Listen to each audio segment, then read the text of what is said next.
It's ironic to me that I struggle with lyrics. After all, I consider myself a word guy. I love words, and for the most part, I'm pretty good with them. I think I have a talent at writing stories, and maybe a bit of talent at writing poems. But when I have to make words fit inside a structure of beat and rhyme, all of the ease that I usually feel with words goes right out the door.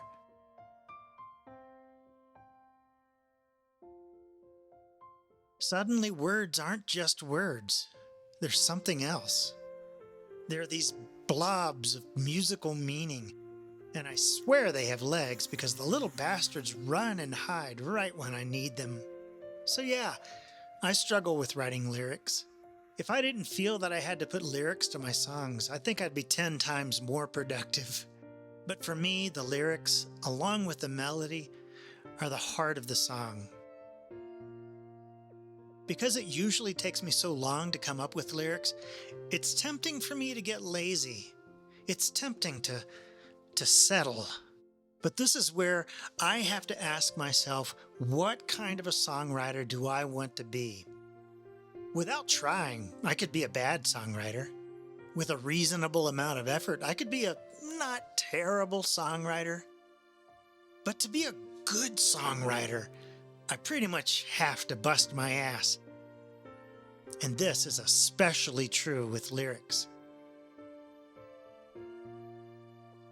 Years ago, I read an interview with Leonard Cohen that points out how he would write dozens of verses for every verse that he keeps, and would often fill an entire notebook with versions of lyrics for a single song. Cohen said that easy versions of the song arrive first.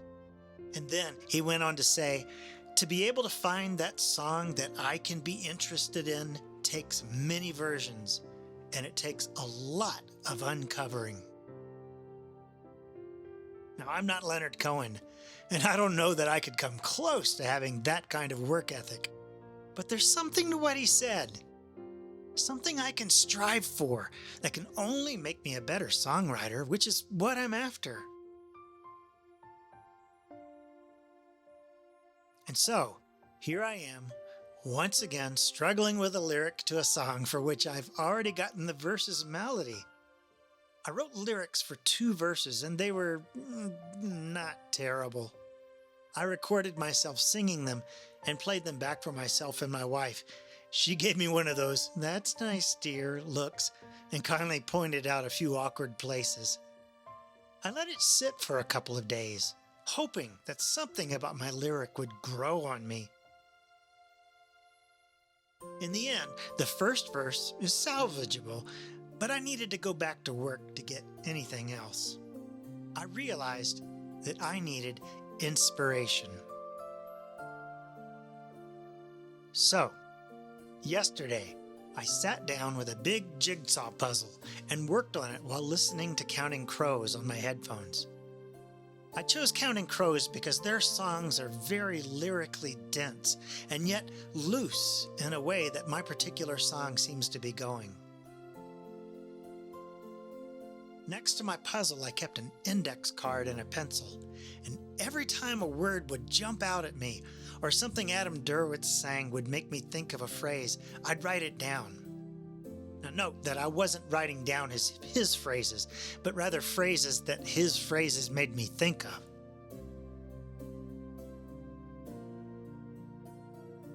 Today, I got up, told my wife that she would have the house to herself, and I drove to a nearby trailhead.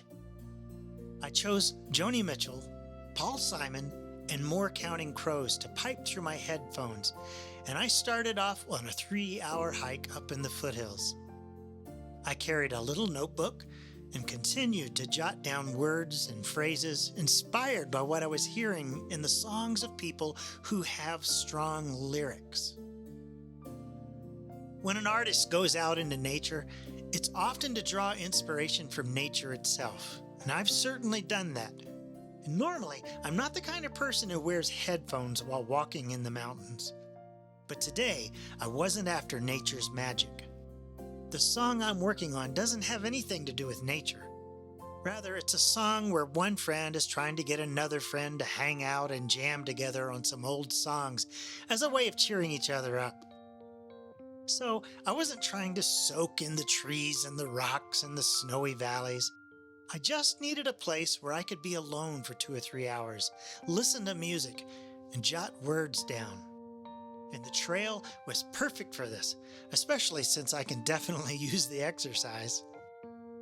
As I hiked, I didn't try to write lyrics of my own, nor did I only jot down words and phrases that I thought would fit my current project. I just put down anything that seemed interesting or outside of what my unassisted lyrical banality would come up with. Sometimes the phrase would be really, really plain, but I thought it might help lead me to something else later. For example, one thing I wrote down was simply, "They'll say." They'll say what? I don't know, but it's a line opener that might prompt me to come up with something creative later when sitting down to my actual lyrics. A few other lines were more bizarre, like this one: "Make shadow pterodactyls on the wall." I mean, what the heck? Who knows if that'll make it into my lyric? But this is the kind of strange detail, the kind of lyrical exploration that can make a song interesting and not cliche. It's the kind of line I heard throughout the songs of the artists I was listening to. One common thread among them was that they pulled random odd details from life into their songs and made these details somehow fit. Over and over, I heard lines that I could not have predicted. The other thing I noticed about a lot of these songs was that the well-crafted and creative lyrics never sounded forced. They might have sounded poetic at times, but not contrived. Now that word contrived, it's a word with the negative connotations that is often used when being critical of lyrics. It's used to describe art that seems purposefully fabricated and unnatural. No matter how hard I work on my lyrics, I never want them to sound like I work hard on them. Does that make sense? When I got back home, I had 2 little pages of words to draw from. Doesn't sound like much, but it was a little wealth. Did it help? Well, I think so. I'm only an hour or 2 removed from my latest efforts, and it's often hard to judge my own work immediately after I've created it. But I've tried to take inspiration from Leonard Cohen and write a bunch of versions of these verses in the hopes that there will be enough gems in the mix to use in my song. As of now, I have 22 whole verses and 7 or 8 little verse starters. I've selected 7 of the whole verses as decent and have highlighted them in the Google Doc I'm working in. I selected 1 verse as something to play with. That was an extra one outside of the 22. It's the one where I used the pterodactyl idea, by the way, and I kept it because I don't want to throw that one out just yet. I'm not done here. Even though I have more verses selected than I can use, these verses are the easy versions that Leonard Cohen talked about. I'll take these and try to make them better than they are.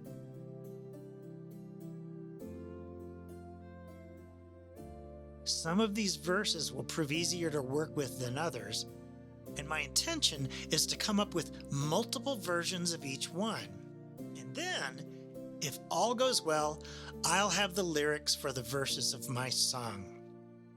Now already, I've been at this song for over a week, mostly working on just the lyrics.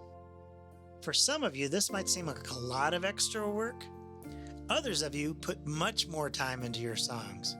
But time and work is the gift you give to your music that opens up its potential.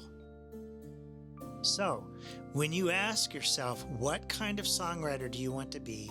I hope your answer is the best of all possible ones I can be. Talk to you later, guys.